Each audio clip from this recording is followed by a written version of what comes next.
Ngayong magpapasko na, ang trapiko, aba, gapang na. Gaya po ng latest na sitwasyon ngayon sa Ortigas Extension. Nataon pang long weekend ngayon kaya maraming motorista at namimili gaya sa Divisoria sa Maynila. Ang latest na lagay ng traffic, tutukan, maya-maya lang.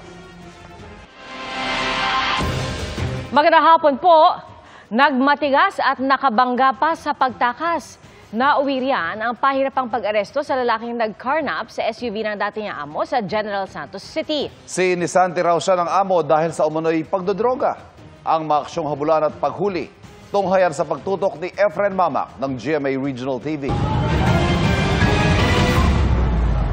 Sira na ang bumper at basag ang windshield ng SUV na ito nang makuhanan sa Barangay Fatima sa General Santos City. Ang SUV, hinahabol pala ng pulisya. Nang tangkain itong umarangkada, pinalibutan na ito ng mga otoridad. Kinalsuhan ng bato ang gulong at pilit pinabababa ng mga pulis ang driver.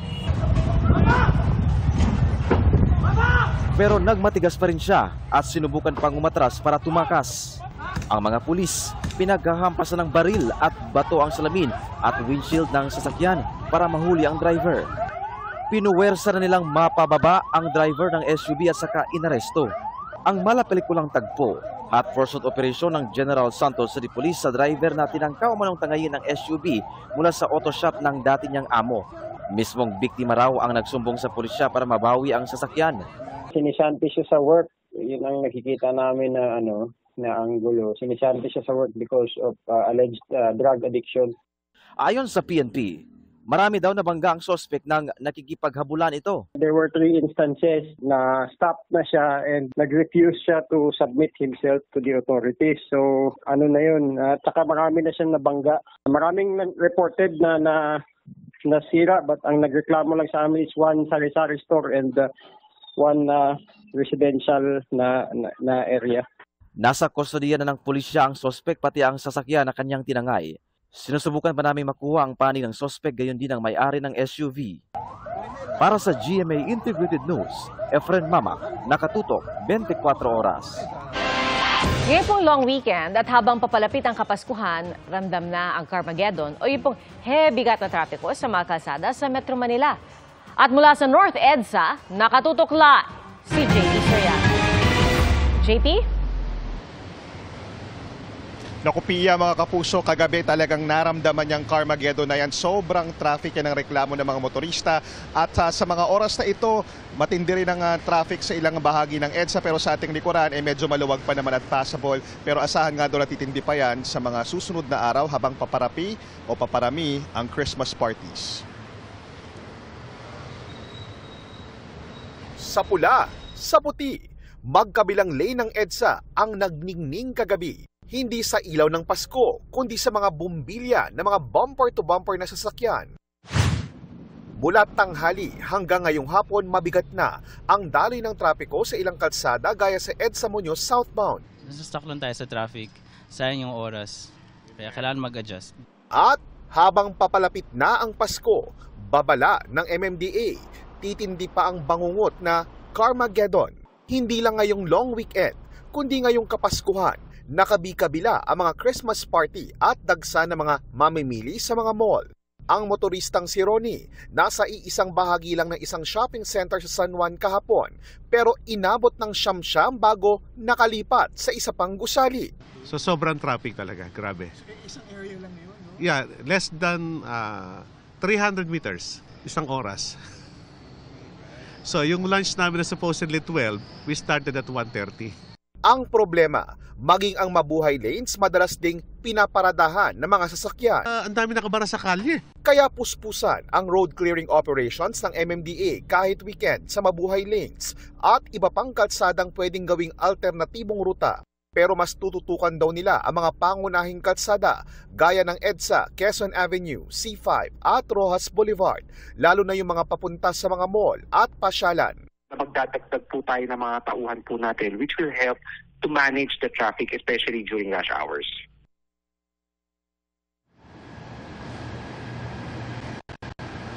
At ang nakikita nyo sa akin likuran ay ang EDSA northbound papunta po sa direksyon ng Balintawak at papunta sa NLEX at daraan din po sa dalawang maghiwalay na mall o magkatabing mall dito. At sa mga oras na ito, hindi pa naman ganong kabigat ang daloy ng trapiko pero bagyang bibigat yan pagdating nga po doon sa mall na yung mga kumakanang papasok doon sa establishmentong yun. At yan muna ang latest. Balik muna sa iyo, Pia. Maraming salamat, JP Soriano. Natanggap na ng legal team ni dating Pangulong Rodrigo Duterte ang medical report ng mga ekspertong kinuha ng International Criminal Court para sumuri sa kanyang kondisyon. December 5 ang deadline ng ICC para magsumite ng report ang mga kinuha nilang medical expert. Sabi ni Attorney Nicholas Kaufman, confidential pang laman ng report ay ililabas lang sa defense team at sa ICC. Sinusubukan pa ng GMA Integrated News sa makuha ang pahayag ng ICC kung kailan isa sa publiko ang ulat. Ipinagpaliban ng Korte ang confirmation of charges hearing ni Duterte na nakatakda sana noong Setyembre para matiyak kung ang dating Pangulo'y fit to stand trial o hindi. Ang papalapit sa kalupaan ng bagyong Wilma, ilang lugar ang nakaramdam na ng hagupit ng masamang panahon. At mula sa Borongan City, Eastern Samar, nakatutok live si James Agustin. James? Ivan, bagaman humupa na yung pagbaha sa maraming bayan dito sa Eastern Samar, handa pa rin daw yung mga residente na lumikas ulit kung kakailanganin, lalo pat may banta pa rin ng bagyo sa probinsya. Ang kalsada namin, ayan, oy, punong-puno ng tubig. Abot binting ba ang naranasan sa Barangay Bigan sa General MacArthur, Eastern Samar dahil sa ulang dulot ng bagyong Wilma. Naglagay na ng lubid para may mahawakan ng mga residente habang tumatawid sa baha. Mahirap talaga yung pag naaabot yung tubig eh. Talagang maraming gamit namin dinadala doon. Tapos yung mga pamilya ko kuman sa evacuation eh. Mabilis po yung bukso ng tubig. Importante lang naman po yung buhay. Kailangan natin lumikas kaysa maiwan natin yung mga gamit dito. Ano pa naman yan, makikita pa naman yan eh. Ayon sa MDRMO, 10 barangay ang binaha. Catch basin. Kasi nasa baba siya at saka napapalibutan po siya ng mga creeks at saka meron pong malaking ilog. So parang nagsasalubong po yung dalawang creeks at saka yung ilog. Humupa na ang baha. Sa bayan ng Llorente, 5 barangay ang binaha kahapon. Umapaw ang ilog kaya nalubog ang malaking bahagi ng barangay Antipolo. Mahirap mga tag-ulan kasi sabay sa pag high tide kaya mabilis yung tubig. Pag humuhupa na kaagad. Naglalakihan pa rin ang mga alon, kaya ipinagbabawal pa rin ang pagpalaot. Sa Borongan City, malakas na buhos ng ulan ang naranasan kaninang hapon. Naka-standby ang mga search and rescue equipment, pati relief goods na ipapamahagi sa mga residente.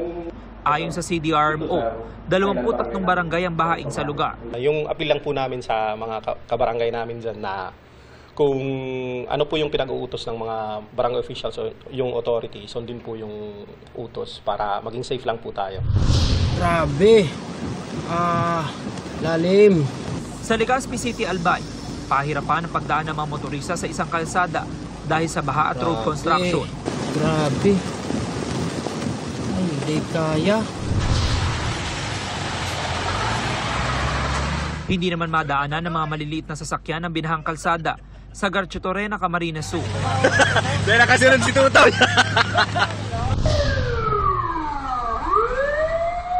Sa Nabalbiliran, pinagtulungang iangat ang isang kotseng muntik mahulog sa ilog. Ligtas ang driver na idinahilang nahirapan daw makita ang daan at magmaneho sa madulas na kalsada dahil sa lakas ng ulan. Igbawa, Anay! Igbawa, Anay! Sa Balamban, Cebu, malakas na nga ang ulan, nagkalat pa ang mga bato sa kalsada kasunod ng landslide. Ang ilan sa bato, noon pang tumama ang bagyong Tino. Malakas na ulan at hangin din ang nanalasa sa Tawi-Tawi, gaya sa bayan ng Panglima, Sugala. At sa kabisera ng Bonggao, kung saan inilikas na ang ilang residente. Balik dito sa Borongan City, mahigpit na binabantayan ng mga otoridad yung mga low-lying areas matapos makaranas ng malakas na buhos ng ulan kaninang hapon. Yung manilitas mula po dito sa Eastern Samar, balik sa iyo, Ivan. Ingat, maraming salamat, James Agustin. Sumugod ang mga pulis sa dalawang subdivision sa Fairview, Quezon City. May sumbong kasi na may mga nang-aangkin umano ng abandonadong bahay at nananakot ng residente. Nakatutok si Jomera Presto. Pinasok ng mga tauhan ng Quezon City Police District o QCPD ang subdivision na ito sa North Fairview, Quezon City kagabi. Kasunod ng reklamo na may mga nakapasok na land grabber at inaangkin ang mga abandonadong bahay rito. Meron din umanong grupo na tila tinatakot ang mga residente. Dito medyo nahihirapan sila na medyo iba-ibang mukha na rin yung nakakapasok sa kanila. Parang hindi sila, wala yung safety nila, parang nako-compromise. Pahigit 150 pulis ang nag-iikot sa bawat kanto at sulok ng dalawang magkarugtong na subdivision. May ilang residente rin ang sinita dahil sa pagmamaneho ng motorsiklo na walang dalang lisensya. Ang lalaki namang ito na nakaupo sa bangketa at may bitbit na 2 helmet, sinita rin ng mga pulis. Depensa niya, nagpapahinga siya at malapit lang ang kanilang bahay. May ilang kabataan din ang sinita dahil naglalaro pa sa labasan kahit hating gabi na. Ayon sa QCPD, walang nahuli sa operasyon pero iniimbestigahan pa nila mga reklamo ng mga residente. Posibleng may protector daw ang grupo na nananakot sa mga residente. Para sa GMA Integrated News, Jomer Apresto, nakatutok, 24 oras. Nailipat na sa Correctional Institution for Women si dating Bamban Tarlac Mayor Alice Guo. Ayon sa Bureau of Jail Management and Penology, pasado alas 10 kagabi, i-turn over sina Guo at 2 pa niyang kapwa-akusado. Hinatulan silang guilty sa kasong qualified trafficking kaugnay ng Bamban Pogo Hub at sinentensyahan na makulong ng habang buhay. Mananatili sila ng 60 araw sa Reception and Diagnostic Center bago ihalo sa iba pang persons deprived of liberty. Tila hindi kumikilos ngayon sa dagat ang bagyong Wilma. Ang latest ay hahatid ni Amor La Rosa ng GMA Integrated News Weather Center. Amor. Salamat Ivan. Mga kapuso, simula po ngayong gabi posibleng tawirin na ng bagyong Wilma ang bahagi ng Visayas.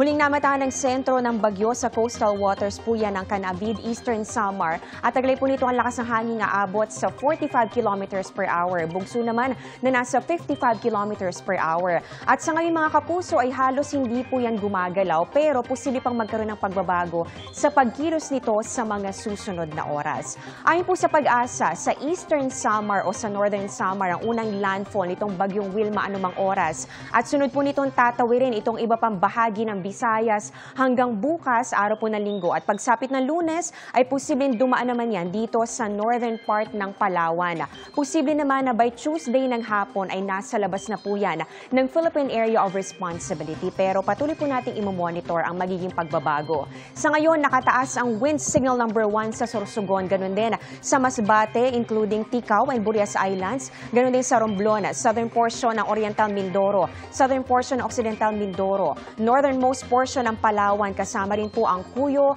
Calamian at Cagayan Silio Islands. Nakataas din ang wind signal number 1 dyan po sa Northern Samar, Eastern Samar, Biliran, northern and central portions ng Leyte, northern at central portions ng Cebu, kasama po ang Bantayan Islands at pati na rin ang Camotes Islands. Ganun din po dito sa northern portion ng Negros Oriental.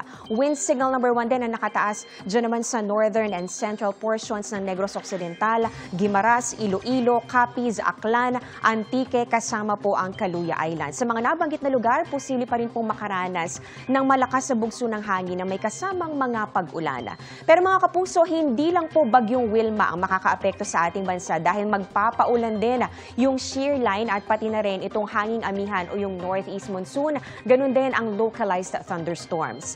Base po sa datos ng Metro Weather, ngayong gabi pinakamaulan dito sa Bicol Region, ganun din sa malaking bahagi ng Visayas at ng Mindanao, pati na rin sa ilang bahagi ng Northern at pati na rin po ng Central and Southern Luzon. Bukas ng umaga, mataas din ang tsansa ng mga pag-ulan sa ilang lugar dito sa may Cordillera, Cagayan Valley, Central Luzon, Bicol Region, Calabarzon, Mimaropa at pati na rin dito sa Visayas, lalong-lalo na sa western portions. At mga Mga kapuso, linggo ng hapon, malaking bahagi na ng ating bansa ang makakaranas sa mga pag-ulan. Kasama pa rin po dito ang northern at ang central portions ng Luzon, gaya ng Cagayan, Isabela, Quirino at ng Aurora, pati po ang Bicol region, southern Luzon, so kasama pa rin ang Calabarzon at Mimaropa, ganun din ang malaking bahagi ng Visayas at ng Mindanao. May mga malalakas sa buhos ng ulan, kaya naman po paghandaan pa rin at maging alerto sa banta ng baha o landslide.